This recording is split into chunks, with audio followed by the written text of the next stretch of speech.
Hello students, welcome to my channel practice से ही होगा मैथ्स। आज हम करने वाले हैं class 9 chapter 1 orienting yourself the use of coordinates की सेकंड एक्सरसाइज 1.2। तो स्टार्ट करते हैं। Question number 1, place Rian's rectangular study table with 3 of its feet at the points 8,9, 11,9 and 11,7. First part is where will the fourth foot of the table be. तो सबसे पहले हमने जो table के 3 feet के कोऑर्डिनेट्स गिवन है उसे हम प्लॉट करेंगे। तो ये हमारे पास रियान के रूम का मैप है, तो हम प्लॉट करते हैं। सबसे पहले 8,9। तो बेटा ये याद रखना है कि जो हमें वैल्यूज़ गिवन होती हैं, जो कोऑर्डिनेट्स गिवन होते हैं, उसमें x की वैल्यू पहले गिवन होती है followed by the value of y। तो 8,9 ये है हमारा 8, तो यहाँ से 8 जाएगा यहाँ तक और ये आ गया हमारा 9, ये आ गया हमारा 9 यहाँ तक। तो ये हमारा पॉइंट हो गया 8,9।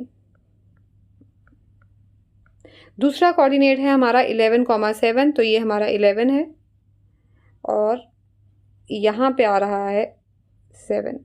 ठीक है जी, तो ये हमारा पॉइंट हो गया 11,7।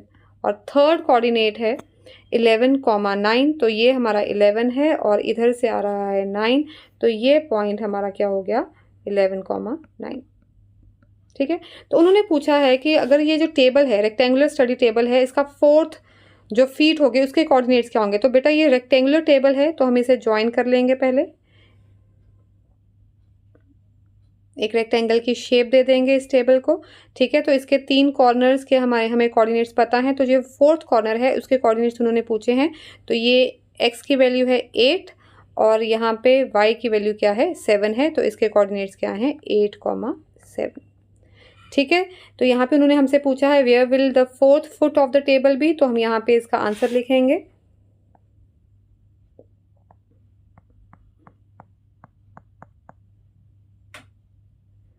Fourth foot of the table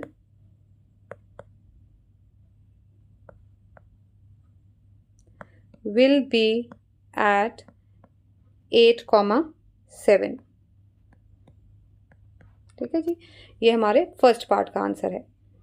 उसके बाद हम सेकंड पार्ट पे चलते हैं। Is this a good spot for the table. तो देखो बेटा हमारा टेबल कहाँ है, हमारा टेबल यहाँ पे है। तो उन्होंने पूछा कि क्या एक ये गुड स्पॉट है इस टेबल को रखने के लिए। तो देख लेते हैं। यहाँ पे देखो अगर मूवमेंट जो हो रही है ये बहुत आराम से यहाँ पे मूवमेंट हो सकती है। यहाँ पे काफ़ी डिस्टेंस है मूव अराउंड करने के लिए, और जो वार्डरोब है वो भी यहाँ से स्टडी टेबल से काफ़ी दूरी पे है। तो yes, it is a good spot to place study table. तो हम इसका आंसर लिखेंगे यहाँ पे। सेकेंड पार्ट का आंसर लिखते हैं। Yes, it is a good spot to place the table because A part, it is neatly placed in the open area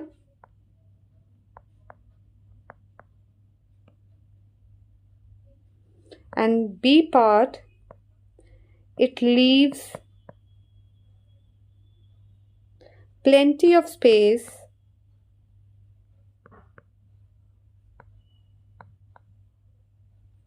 to move around comfortably.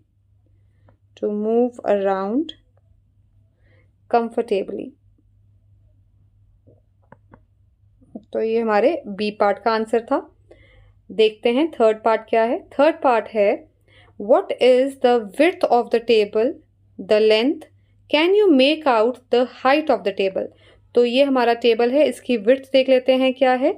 तो विड्थ देखिए, ये हमारी विड्थ है टेबल की। ठीक है जी, 8,7 एंड 8,9 इसके कोऑर्डिनेट्स हैं। तो बेटा x की वैल्यू क्या है सेम है, तो हमने क्या निकालना है y कोऑर्डिनेट्स के बीच में डिस्टेंस निकालना है। तो 9 - 7 क्या आ जाएगा 2 यूनिट्स। तो हमारी जो विड्थ जो है वो टेबल की क्या हो जाएगी 2 यूनिट्स। तो हम इसे लिख लेते हैं। Third part, width of the table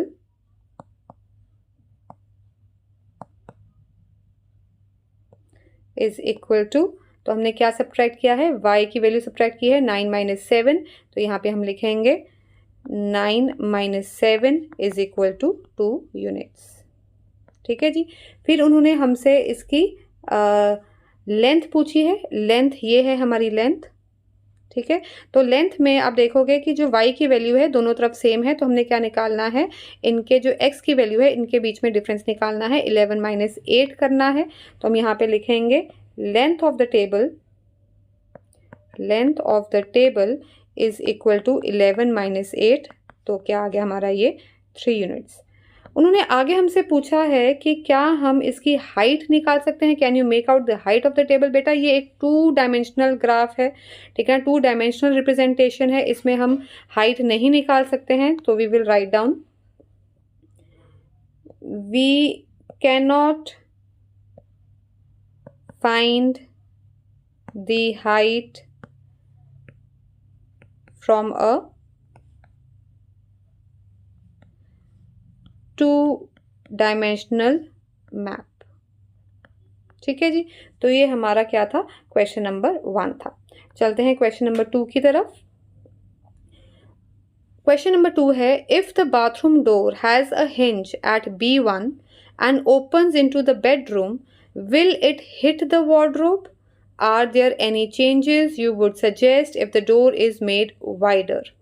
तो यहाँ पे देखते हैं हम सबसे पहले जो है बाथरूम डोर की बात करते हैं। बाथरूम डोर का जो हिंज है वो B1 पे है and it opens into the bedroom. तो बेटा ये हमारा इन्होंने यहाँ पे दिया हुआ है बाथरूम डोर B1 मीन्स ये the mid point of +1 and +2 that is B1 and यहाँ तक ये हमारा क्या है, बाथरूम डोर है। सो B1 B2 जो है वो हमारा क्या है, बाथरूम डोर है। तो सबसे पहले हम इसके कोऑर्डिनेट्स लिखते हैं। B1 के कोऑर्डिनेट्स क्या हैं, B1 जो है B1 B2 y एक्सिस पे लाई कर रहा है, तो y एक्सिस पे x की वैल्यू क्या होती है, 0। तो B1 x की वैल्यू है 0 और यहाँ पे 1 के बाद ये मिडल ऑफ उसमें है, तो ये इसकी वैल्यू क्या आ गई, 1.5। ऐसे ही B2 की वैल्यू लिखते हैं। B2 के भी x की वैल्यू क्या है, 0 और यहाँ पे y की वैल्यू क्या है, 4, तो ये आ गया हमारा 0,4। तो सबसे पहले हम क्या निकालेंगे, इसकी विड्थ निकालेंगे कि बाथरूम डोर की विड्थ क्या है। विड्थ ऑफ बाथरूम डोर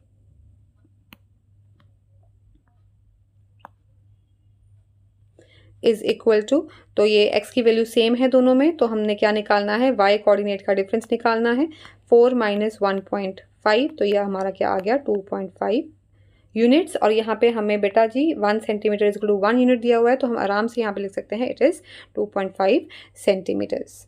अब उन्होंने पूछा है कि अगर बाथरूम डोर का हिंज B1 पे है और वो opens into the bedroom, bedroom की तरफ खुल रहा है, मीन्स अंदर की तरफ खुल रहा है, बेडरूम के अंदर खुल रहा है, will it hit the wardrobe? तो क्या ये जो वार्डरोब है इसको हिट करेगा? तो सबसे पहले हमने इसकी विड्थ निकाली बाथरूम डोर की, जो कि आगे 2.5 सेंटीमीटर। तो अब हम देखते हैं कि जो वार्डरोब है वो कहाँ से स्टार्ट हो रहा है, W1 पे, और वो इस वॉल से कितनी दूरी पे है, ये देखिए, ये जो वार्डरोब जो हमारा शुरू हो रहा है, ये जो W1 है वार्डरोब, वार्डरोब जो स्टार्ट हो रहा है स्टार्ट्स एट W1।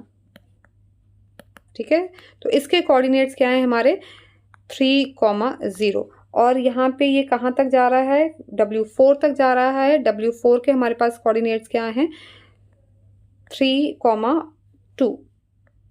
ठीक है जी, तो यहाँ पे देखो बेटा, अगर ये वार्डरोब जो विड्थ ऑफ द डोर है वो क्या है, 2.5, तो 2.5 आता है यहाँ तक। ठीक है, मीन्स अगर हम कर लें तो ये यहाँ तक आएगा। ठीक है, तो मतलब अगर हमारा हम डोर ओपन भी करें तो डोर ऐसे ओपन होगा। ठीक है जी, डोर ऐसे ओपन होगा, तो फिर भी जो थोड़ी सी जगह बच जाएगी, इसका मतलब जो बाथरूम डोर है वो वार्डरोब को हिट नहीं करेगा। तो हम क्या लिखेंगे यहाँ पे कि बिकॉज 2.5 इज स्मॉलर देन 3। ठीक है ना, यहाँ पे 2.5 क्या है, स्मॉलर देन 3 है, तो therefore the door will not hit the wardrobe. ठीक है ना बेटा, ये समझने वाली बात है। जब हम डोर खोलेंगे तो जो उसका आउटर एज है डोर का वो मैक्सिमम टू मैक्सिमम कितने डिस्टेंस पे पहुंचेगा, 2.5 सेंटीमीटर तक पहुंचेगा, जो हम दरवाज़ा यहाँ बेडरूम की तरफ खोलेंगे। तो जो वार्डरोब शुरू हो रहा है वो 3 सेंटीमीटर पे, 3 यूनिट्स पे स्टार्ट हो रहा है, तो जो है डोर वो वार्डरोब को हिट नहीं करेगा। तो ये था हमारा इसका आंसर। Are there any changes you would suggest if the door is made wider. वो बोल रहे हैं कि अगर इस जो बाथरूम डोर है इसको हमने और वाइड कर दिया, मीन्स अभी ये 2.5 सेंटीमीटर था, अगर हम इसे 3 फीट कर दें या 3 सेंटीमीटर कर दें या उससे भी ज़्यादा कर दें, तो क्या ये जो है वार्डरोब को टच करेगा या क्या और चेंजेस हैं जो हम करना चाहेंगे। तो यहाँ पे बेटा हमने जो स्केल है ना वो लिया है 1 सेंटीमीटर टू 1 यूनिट, पर असल ज़िंदगी में सेंटीमीटर्स में डोर नहीं होगा, वो किस में होगा, वो फीट में होगा। ठीक है, तो हम देखते हैं यहाँ पे कि पहले हम ये समझेंगे कि अगर हमने डोर को और वाइड किया तो हमें क्या चेंजेस जो हैं वो सजेस्ट करने पड़ेंगे, क्योंकि अगर वो 3 फीट हो गया, मतलब 3 यूनिट्स अगर हम उसको और वाइड कर देंगे तो वो डेफिनेटली वार्डरोब को क्या कर देगा, हिट कर देगा।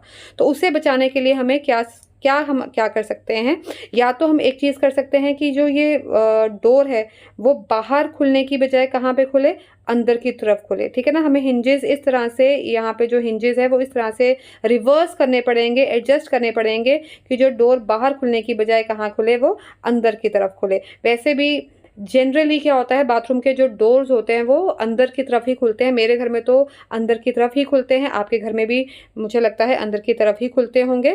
तो हम एक सजेशन ये दे सकते हैं कि वार्डरोब जो डोर है, बाथरूम डोर है, वो अंदर की तरफ, बाथरूम के अंदर की तरफ खुले। ठीक है, दूसरा हम क्या सजेशन दे सकते हैं कि जो ये वार्डरोब है यहाँ पे, इसको हम थोड़ा सा राइट की तरफ शिफ्ट कर दें, तो भी अगर बाथरूम डोर अगर थोड़ा वाइड करेंगे तो क्या होगा, कोई प्रॉब्लम नहीं होगी, वो आराम से बेडरूम में खुल सकेगा। ठीक है, तो ये हम अब सजेशंस लिख लेते हैं यहाँ पे।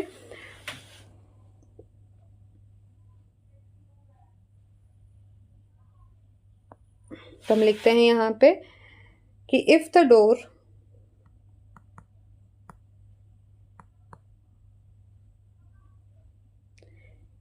is made wider,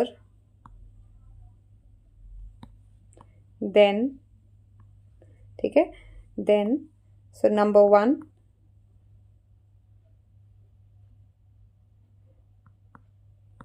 hinges can be adjusted so that the bathroom door opens into the bathroom,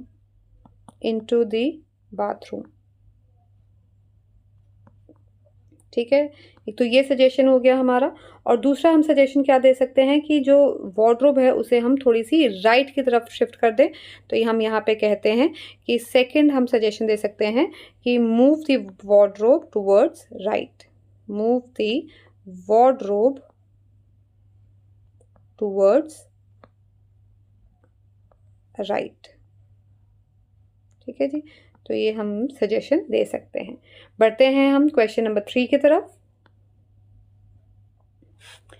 question number 3 है हमारा, look at Riyan's bathroom, what are the coordinates of the 4 corners O, F, R and P of the bathroom। तो हम रियान के bathroom जो है, ये मैंने जो फिगर है उसको कट कर दिया है, जो मैप है उसको कट कर दिया है ताकि हमें सिर्फ बाथरूम का एरिया नज़र आए।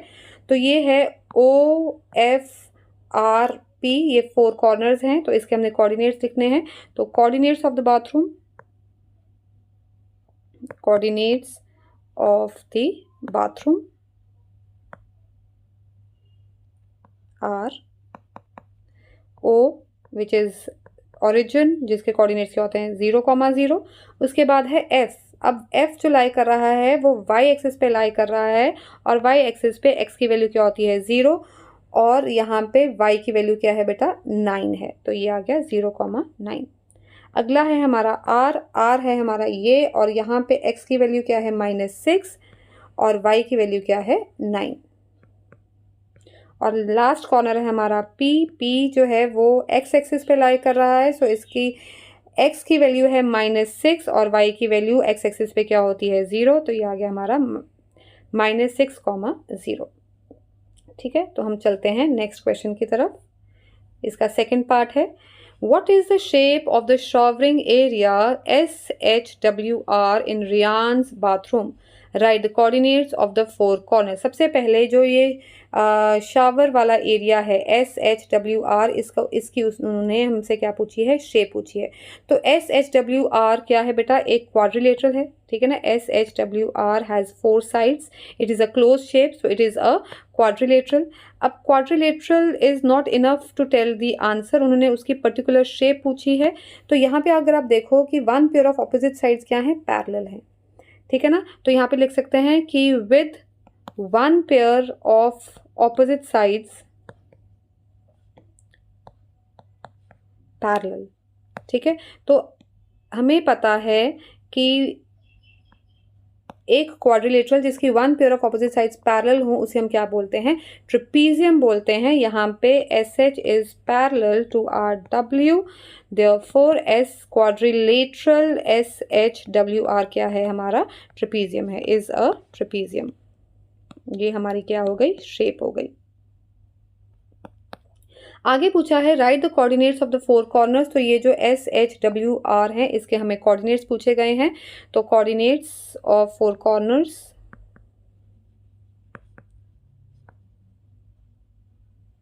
ठीक है जी। तो सबसे पहले S की बात करते हैं। S जो है वो उसकी x की वैल्यू है -6 और y की वैल्यू क्या है, +6, तो -6 एंड +6। फिर है हमारे पास H की x की वैल्यू है -3 और y की वैल्यू है +6, सो -3 एंड +6। फिर आ गया हमारे पास W की जो x की वैल्यू है वो -2 है, W की x की वैल्यू -2 है और y की वैल्यू क्या है 9, एंड R की x की वैल्यू क्या है -6 और y की वैल्यू क्या है 9। तो R की x की वैल्यू है -6 एंड y की वैल्यू क्या है 9, ठीक है। तो ये हमारे क्या आ गए, कोऑर्डिनेट्स आ गए शावरिंग एरिया के। चलते हैं हम अपने अगले क्वेश्चन की तरफ। Mark of a 3 feet into 2 feet space for the wash basin and a 2 feet into 3 feet space for the toilet, write the coordinates of the corners of these spaces। अब उन्होंने यहाँ पे 1 सेंटीमीटर मतलब 1 unit को क्या ले लिया है, 1 फीट ले लिया है। तो यहाँ पे उन्होंने बोला है 3 feet by 2 feet space for the wash basin. Wash basin जो है ये हमारा एरिया है वॉश बेसिन का। तो बेटा ये हमें याद रखना है कि जो वॉश बेसिन का एरिया है, वॉश बेसिन का जो एरिया है वो क्या है, उन्होंने बोला है मार्क करने के लिए 3 feet by 2 feet, ठीक है। जो 3 feet है वो हम हॉरिजॉन्टल लेते हैं और जो बाद में लिखा होता है उसे हम क्या लेते हैं, वर्टिकली लेते हैं। तो 3 feet हमारा ये जो वॉश बेसिन का एरिया हम यहाँ से स्टार्ट करेंगे। तो 3 feet आ गया हमारा ये 1, ये 2 और ये 3। तो यहाँ पे हमारा 3 feet आ गया। अब हम वर्टिकली जाएंगे, यहाँ तक आ गया 1 और यहाँ तक आ गया 2, तो ये हमारा क्या आ गया 2 feet आ गया। तो उन्होंने बोला है 3 feet into 2 feet space for the wash basin, तो इसे हम यहाँ से बंद कर देंगे। तो ये हमारा स्पेस क्या हो गया, वॉश बेसिन का। अब उन्होंने बोला है 2 feet by 3 feet space for the toilet. Toilet के लिए उन्होंने हमारी क्या बोली है, स्पेस बोली है 2 feet by 3 feet, ठीक है। तो यहाँ पे हमें 2 feet हमने हॉरिजॉन्टली लेना है और 3 feet क्या है, हमने वर्टिकली लेना है। तो यहाँ पे हम 2 feet, देखो यहाँ से स्टार्ट करेंगे, ये 1 हो गया और ये 2 हो गया, तो ये हमारा यहाँ तक 2 feet आ रहा है। और 3 feet हम वर्टिकली चलेंगे, ये 1, ये 2 और ये आ गया हमारा 3। तो ये हमारा 3 feet हो गया, इसे हम बंद कर देते हैं। तो ये हमारा स्पेस क्या हो गया, ये हमारा स्पेस टॉयलेट के लिए हो गया, ठीक है जी। Write the coordinates of the corners of the spaces. तो हमने वॉश बेसन और जो ये टॉयलेट का जो एरिया है इनके जो कॉर्नर्स हैं उनके कोऑर्डिनेट्स लिखने हैं। तो सबसे पहले वॉश बेसन के लिखेंगे, ठीक है। तो वॉश बेसन के कोऑर्डिनेट्स क्या हो गए, एक तो पॉइंट P है, तो यहाँ पे इसके कोऑर्डिनेट्स हम पहले ही लिख चुके हैं, -6, 0। तो -6, 0, ठीक है जी। एक पॉइंट हमारा ये है, इसके कोऑर्डिनेट्स क्या हो जाएंगे, ये x एक्सिस पे लाई कर रहा है तो इसके कोऑर्डिनेट्स हैं -3, 0। फिर आ गया हमारा ये वाला पॉइंट, ये पॉइंट है -3 और ये y की वैल्यू क्या है +2, तो ये आ गया -3 एंड 2।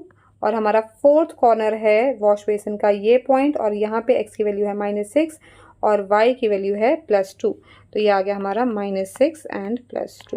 तो ये कोऑर्डिनेट्स क्या आ गए हमारे वॉश बेसिन के कॉर्नर्स के, हमारे ये कोऑर्डिनेट्स आ गए हैं। ठीक है जी।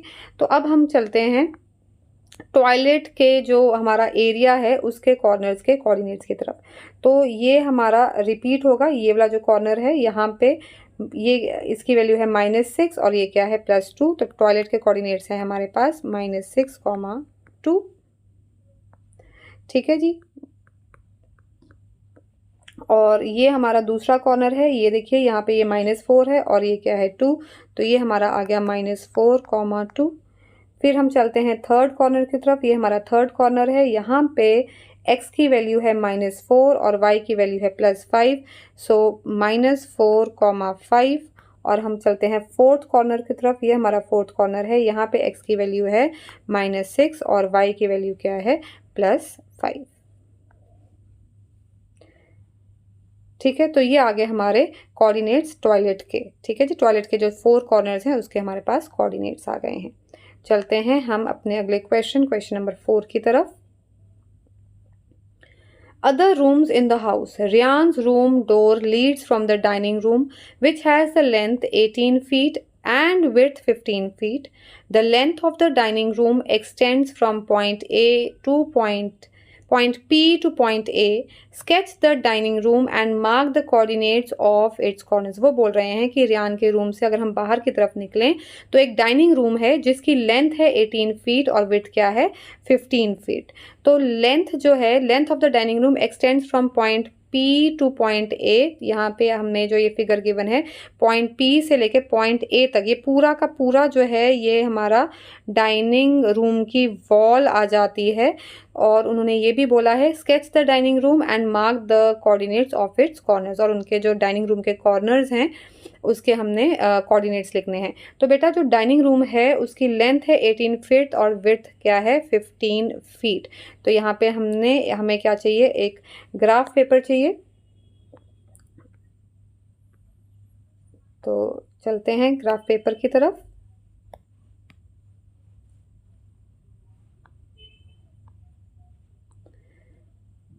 अब वो बोल रहे हैं कि जो देखिए मैं यहाँ पे मार्क कर लेती हूँ, ये ग्राफ पेपर है, ये पॉइंट जो -6 है ये हमारा पॉइंट P है, ये O है, और ये जो 12 है यहाँ पे ये हमारा पॉइंट क्या है A है। ठीक है, तो P से लेके A तक जो है वो डाइनिंग रूम की जो है ये वॉल है। ठीक है, तो ये 18 फीट है। तो देखिए 0 से ओरिजिन से लेकर 12 तक 12 यूनिट्स हो गए, और ओरिजिन से यहाँ पे -6 तक कितने हो गए 6 यूनिट्स। तो 6 + 12 टोटल कितना हो गया, ये 18 यूनिट्स हो गया, 18 फीट हो गया। ठीक है, 18/15 बोला है तो हमें मीन्स नीचे 15 फीट तक जाना है। तो यहाँ से ओरिजिन से लेके -15 ये हमारा 15 फीट होता है, मीन्स यहाँ 12 से लेके यहाँ 15 तक जाएंगे, और यहाँ -6 से भी लेके यहाँ तक 15 तक जाएंगे। तो ये हमारे डाइनिंग रूम के क्या आ गए 4 कॉर्नर्स आ गए। अब हम इसे ज्वाइन कर लेते हैं।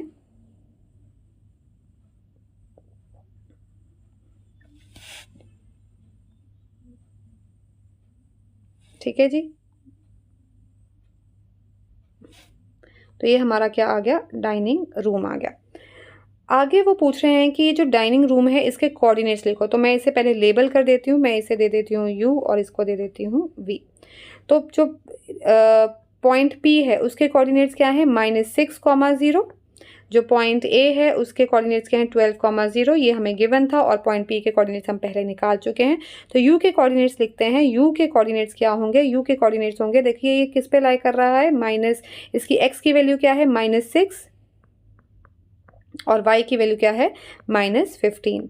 ऐसे ही v के कोऑर्डिनेट्स लिखते हैं। v हमारे यहाँ पे है, यहाँ पे x की वैल्यू क्या है 12 और y की वैल्यू क्या है -15।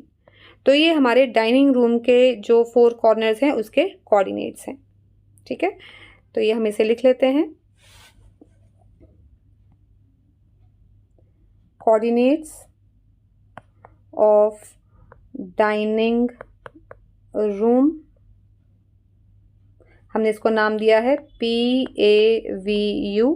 तो P के कोऑर्डिनेट्स हैं -6, 0, A के कोऑर्डिनेट्स हैं 12, 0, V के कोऑर्डिनेट्स हम देख लेते हैं। V के कोऑर्डिनेट्स हमने लिखे हैं 12, -15 और U के कोऑर्डिनेट्स हैं हमारे -6, -15। तो -6, -15।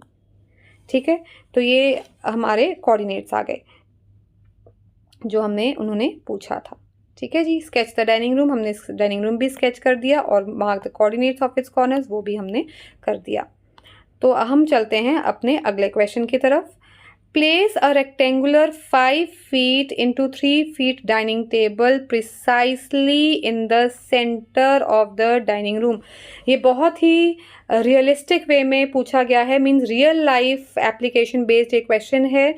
Place a rectangular 5 feet by 3 feet dining table precisely in the centre of the dining room. Means सबसे पहले हमें डाइनिंग रूम का सेंटर निकालना है और जो डाइनिंग टेबल है वो भी डाइनिंग टेबल भी जो है वो सेंटर में प्लेस करना है। Write down the coordinates of the feet of the table. जो डाइनिंग टेबल हम रखेंगे उसके जो चारों फीट हैं उसके हमने क्या लिखने हैं, कोऑर्डिनेट्स लिखने हैं। ठीक है, तो सबसे पहले हम क्या करेंगे, यहाँ पे 5 feet पहले हम सबसे पहले क्या करेंगे, सेंटर निकालेंगे, रूम का सेंटर निकालेंगे। तो देखिए यहाँ पे हम आ जाते हैं वापस रूम का सेंटर निकालने के लिए। तो रूम का सेंटर निकालने का बेटा फॉर्मूला होता है कि जो x की जो वैल्यूज़ होती हैं उनको ऐड करना है, एब्सिसास को ऐड करना है, डिवाइडेड बाय 2 करना है, और जो y की वैल्यू है यहाँ पे y एक 0 है एक -15 है उनको ऐड करेंगे और डिवाइडेड बाय 2 करेंगे। उससे क्या आ जाएगा, हमारे पास जो centre of the dining room है वो आ जाएगा। तो हम सबसे पहले क्या करेंगे, सेंटर निकालेंगे। तो हम लिखते हैं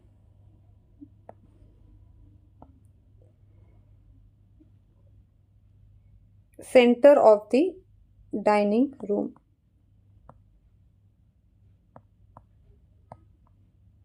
centre of the dining room निकालने लगे हैं हम।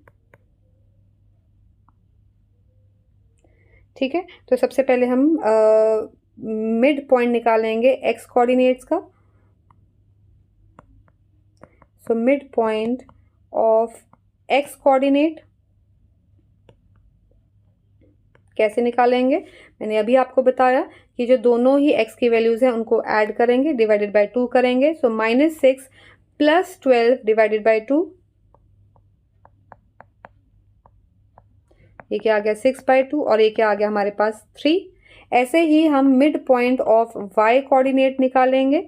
तो y कोऑर्डिनेट क्या कौन कौन से हमारे पास है 0 और -15। तो यहाँ पे हमारे पास आ गया 0 + -15, तो ये आ गया -15 डिवाइडेड बाय 2, ये आ गया -15/2, तो ये आ गया हमारे पास -7.5।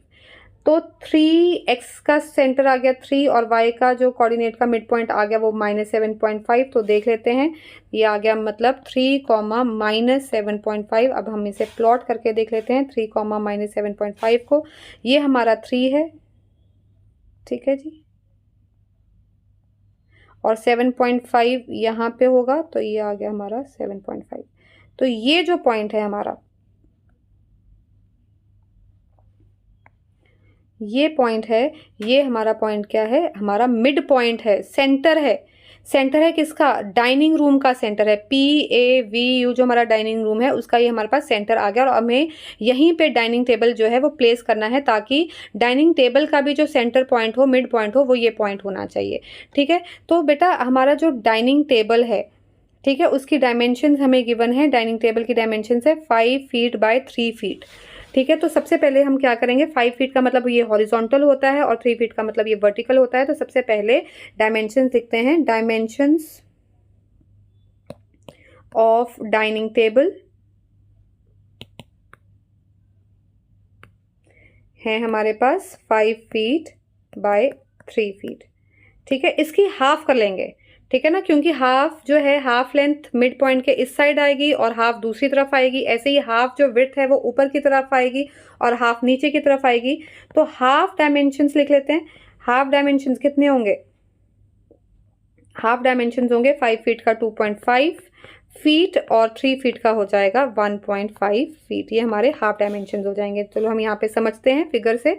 तो ये अगर हमारा सेंटर पॉइंट है, ठीक है, तो उन्होंने बोला है कि 5 फीट बाय 3 फीट, मतलब 2.5 जो है वो इधर आएगा, ये 1, ये 2 और ये आ गया हाफ, ठीक है। और 2.5 इस तरफ भी आएगा, ये 1, ये 2 और ये क्या आ गया, हाफ।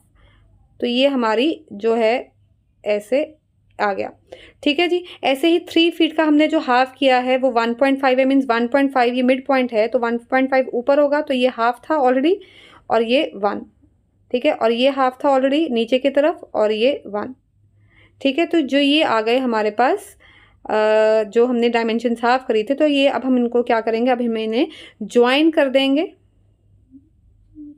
ऐसे, ठीक है। जो टेबल होता है वो रेक्टेंगुलर शेप का होता है, तो हम इसे क्या कर देंगे, ज्वाइन कर देंगे। तो ये क्या आ गया हमारे पास, ये हमारा डाइनिंग टेबल आ गया है। इसके ये 4 कॉर्नर्स आ गए हैं डाइनिंग टेबल के, जिसके हमने अब क्या बताने हैं, इनके कोऑर्डिनेट्स बताने हैं, ठीक है बेटा। आपको समझ में आ गया कि ये डाइनिंग टेबल को हमने कैसे प्लेस किया है। पहले हमने जो रूम है उसका सेंटर पॉइंट निकाला है और इसी सेंटर पॉइंट के आसपास हमने जो है डाइनिंग टेबल की जो डायमेंशंस गिवन थी उसको हाफ करके हमने इसको ऐसे प्लेस किया है। अब आप ये देखो कि ये जो हमने सेंटर ऑफ द रूम है, ये centre of the dining table भी है, ठीक है। तो अब हम सपोज कर लेते हैं, इसका हम नाम दे देते हैं, सपोज ये KLM और ये है N। तो ये हमारे डाइनिंग टेबल का नाम है। अब हमें इसके डायमेंशंस लिखने हैं। तो ये जो पॉइंट K है, ठीक है ना, पॉइंट K, इसके x की वैल्यू देखो, ये 0 और 1 के बीच में लाई कर रहा है, ठीक है। तो यहाँ पे इसके x की वैल्यू कितनी हो जाएगी, 0.5, और यहाँ पे y की वैल्यू कितनी है, -9। तो ये k के कोऑर्डिनेट्स के आगे 0.5, -9। अब ये l है, l जो है वो 5 और 6 के बीच में लाई कर रहा है, मतलब इसकी x की वैल्यू क्या है, 5.5, और y की वैल्यू तो सेम ही रहेगी, दैट इज -9।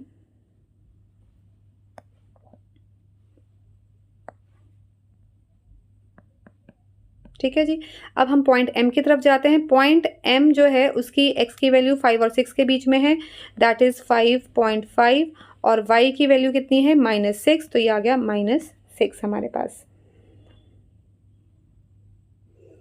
और उसके बाद यहाँ पे हम चलते हैं पॉइंट N की तरफ। पॉइंट N जो है वो यहाँ पे लाई कर रहा है, ठीक है। तो ये यहाँ पे इसके कोऑर्डिनेट्स हैं 0.5 और y की वैल्यू क्या है, -6, ठीक है। तो ये हमारे क्या आ गए, कोऑर्डिनेट्स आ गए डाइनिंग टेबल के। अब हम इसे लिख लेते हैं, KLMN क्या है, हमारा डाइनिंग टेबल है। So corners of the dining table,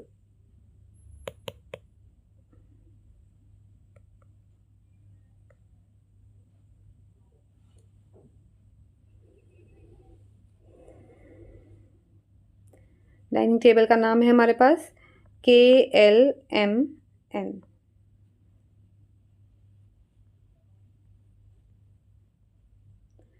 KLMN हमारा डाइनिंग टेबल है। तो यहाँ पे K की वैल्यू है 0.5, -9,